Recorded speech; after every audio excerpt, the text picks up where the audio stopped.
사랑하는 샬롬 공동체 가족 여러분, 오늘도 일상 속의 하루 묵상에 오신 여러분을 환영하고 축복합니다.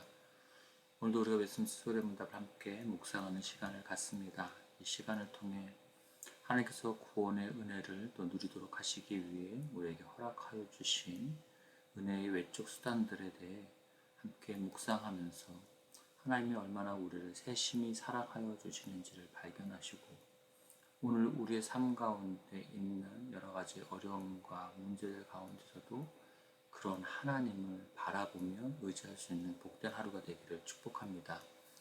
오늘 함께 나눌 문답은 94문답에서 95문답입니다. 제가 질문을 읽고 여러분이 대답을 읽어주시기 바랍니다. 세례란 무엇인가요? 세례는 성례인데 성부와 성자와 성령의 이름 안에서 물로 씻음으로 우리가 그리스도께 접붙임된 것과 은혜의 언약의 모든 유익에 참여하는 것과 주님의 것이 되겠다는 우리의 서약을 상징하고 인치는 것입니다. 세례는 어떤 사람에게 시행되어야 하나요? 세례는 보이는 교회 밖에 있는 어느 누구에게도 그들이 그리스도를 믿는 믿음과 그에 대한 순종을 고백할 때까지는 시행되어서는 안 됩니다. 다만 유아들은 보이는 교회의 회원들로서 세례를 받습니다.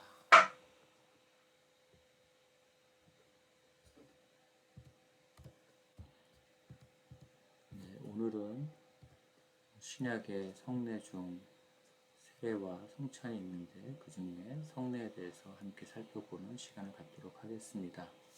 우리는 죄로 완전히 죽었던 죄인이지만 성령님의 효과적인 부르심을 통하여 거듭나고 신앙과 회개를 통하여 회심하여 칭의와 양자됨과 성화에 참여하게 되었습니다. 죄인에서 하나님의 자녀로의 엄청난 변화를 외적으로 증명해주는 예식이 바로 세례입니다. 세례는 구약시대의 할례와 동일한 의미를 가지고 있습니다. 아브라함은 하나님의 선택과 부르심을 받고 하나님의 백성이 되었습니다. 하나님께서는 언약의 표식으로 아브라함의 자손 및 그 후손들과 아브라함의 집에 거하는 종들과 이방인들까지 포함하여서 하나님께 대한 신앙이 있는 사람들에게 할례를 받게 하였습니다. 할례는 하나님이 아닌 사람을 위한 것입니다. 아브라함의 믿음을 돕기 위해 하나님께서는 약속과 더불어 할례라는 증표를 주신 것입니다. 할례는 남자 생식기의 표피 일부를 잘라내는 의식인데요. 생식기 표피 일부를 잘라내는 것을 통해 우리의 죄가 잘려나가야 한다는 것을 보여주는 것입니다.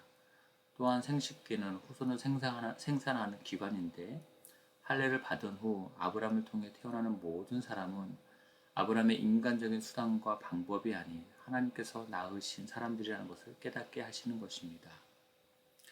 아이들이 출생 후에 8일째에 할례를 받으라고 했는데요. 이 8은 새 출생과 새 창조를 가리키는 숫자입니다. 아담과 하와의 범죄가 아니었다면 7일은 영원한 안식일로 지켜졌을 것입니다. 그러나 사람이 타락했고 그 죄인들을 새롭게 창조하시기 위해서 하나님께서 일하신 날이 8일째의 날입니다. 그래서 구약에서 죄인들이 용서를 받고 깨끗함이 선포되는 날이 8일째 날이요. 8일은 병든 자들이 나음을 받고 다시 공동체 안으로 돌아오는 날이며 예수님께서 죽었다가 부활하신 날인 안식 후 첫날, 그날이 8일째 날이며 우리가 죽고 하나님의 백성으로 새롭게 출생하는 날 역시도 8일째 날이라고 할 수 있습니다. 이런 것을 염두에서 생각한다면 태어나서 8일째 되는 날 할례를 받는 것은 하나님의 백성으로 새롭게 태어났다는 것을 의미하는 것입니다. 그러나 할례는 유대인 남자들에게 국한된 제한적 예식이었기 때문에 예수님께서는 이것을 바꾸어 주십니다. 너희는 모든 족속을 제자를 삼아 아버지와 아들과 성령의 이름으로 세례를 주고 신약 세대는 복음이 땅끝 모든 민족에게 전파되어야 했기에 예수님께서는 남녀노소 누구나에게 베풀 수 있는 예식으로 할례가 아닌 제한받지 않는 표식으로의 세례를 베풀도록 하여 주셨습니다. 세례는 물을 사용하여서 성부, 성자, 성령, 성삼위 하나님의 이름으로 베풀어지는 것입니다. 첫째, 물로 세례를 베푼다는 것은 우리 죄를 씻어주신다는 뜻입니다. 구약 시대에 성전에 들어가기 전에 물로 손과 발을 씻었습니다. 물로 씻는 행위는 죄를 씻는 것에 대한 상징적인 행동이었습니다. 또한 물로 세를 받는 것은 성령님을 받는 것을 의미합니다. 다시 말해서 성령님께서 우리 가운데 오셔서 역사하심으로 우리가 하나님의 백성이 되었다는 것을 의미합니다. 그러기에 우리가 물로 세를 받는 것은 성령님께서 우리에게 오셔서 우리가 예수 그리스도와 연합된 사람, 하나님께 재용서를 받은 사람, 하나님께 의롭다 칭함을 받은 사람, 하나님의 자녀가 된 사람으로 새롭게 태어난 것을 상징하며 다시 확증하는 것입니다. 그럼 세례는 어떤 사람들이 받는 것일까요? 토요일문답 95문답의 내용입니다. 세례는 보이는 교회 밖에 있는 어느 누구에게도 그들이 그리스도를 믿는 믿음과 그에 대한 순종을 고백할 때까지는 시행되어서는 안 됩니다. 다만 유아들은 보이는 교회의 회원들로서 세례를 받습니다.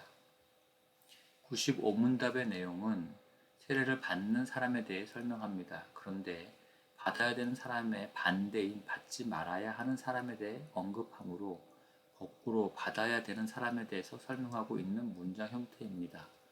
그만큼 이 문제에 대해서 주의를 기울여야 하며 함부로 세례를 다루어서는 안 된다는 것입니다. 95문답에서는 가시적인 교회 밖에 있는 사람에게는 신앙 고백을 할 때까지는 세례를 베풀지 말라고 합니다. 바꾸어 말하면 세례를 받는 사람의 조건은 가시적인 교회 안에 있는 일원이어야 하며 그리스도를 믿는 신앙의 고백을 할 때에 세례를 받을 수 있다는 것입니다.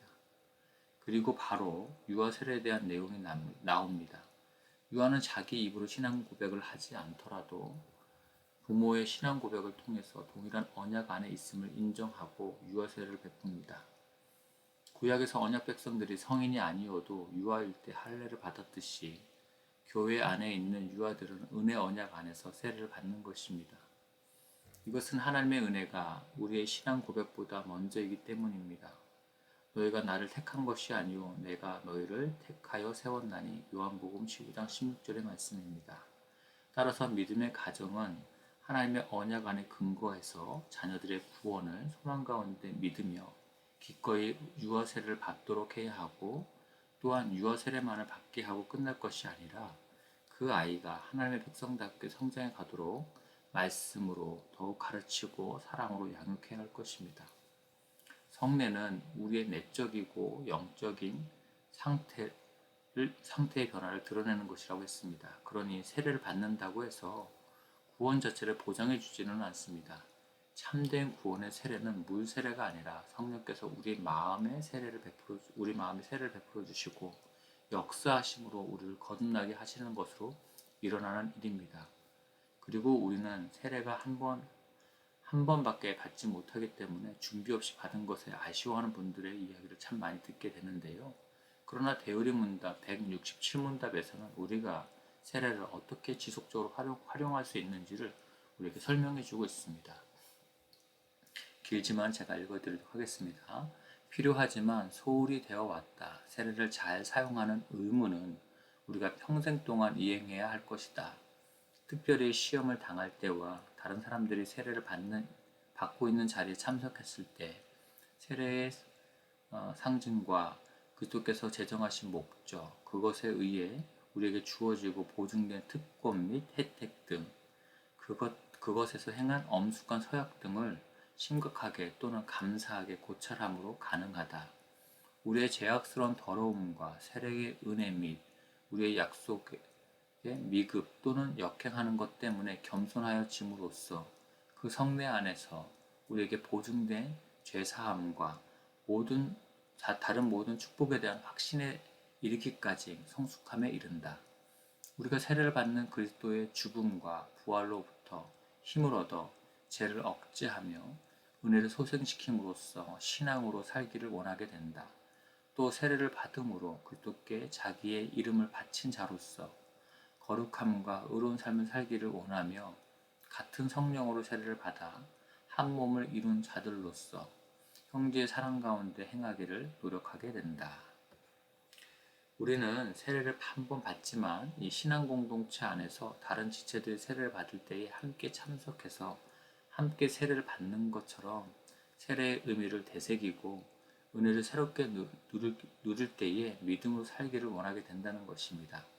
그리고 이렇게 공동체가 함께 세례를 받음으로 한 몸이 된 지체들을 서로 사랑하기를 힘쓰게 된다는 것입니다. 그러니 우리 샬롬 공동체 안에서 이런 세례가 행해지고 우리 공동체가 다 함께 믿음으로 연합하여 세례의 의미에 참여하고 서로를 한 몸으로 사랑할 수 있는 은혜가 빨리 올 수 있기를, 빨리 누릴 수 있기를 우리 오늘 또 기도했으면 좋겠습니다. 제가 기도하겠습니다. 사랑하는 하나님 아버지, 우리에게 성령님을 보내주시고 예수 그리스도와 연합하게 하시는 성령님의 사역을 통해서 죄를 용서받고 의롭게 여겨주시고 하나님의 자녀됨으로 살아가게 해주신 것에 감사드립니다. 이것이 세례로 우리 삶 가운데 보이는 예식으로 베풀어지게 해주셔서 감사합니다. 세례는 단 한 번 받지만 공동체 안에서 새롭게 세례받는 자리에 참석하며 세례받을 때의 감격과 은혜를 다시금 경험하게 해주시고 그 성례를 통해서 교회가 한 몸임을 확인하고 서로를 더욱 사랑할 수 있게 해주셨다는 것을 오늘 내용을 통해서 다시 한번 깨닫습니다. 하나님, 우리 공동체 안에 이 은혜가 속히 누려질 수 있도록 은혜를 베풀어 주시옵소서. 이 모든 것 우리 주 예수님의 이름으로 기도합니다. 아멘. 개인 기도 시간으로 계속 기도하시겠습니다.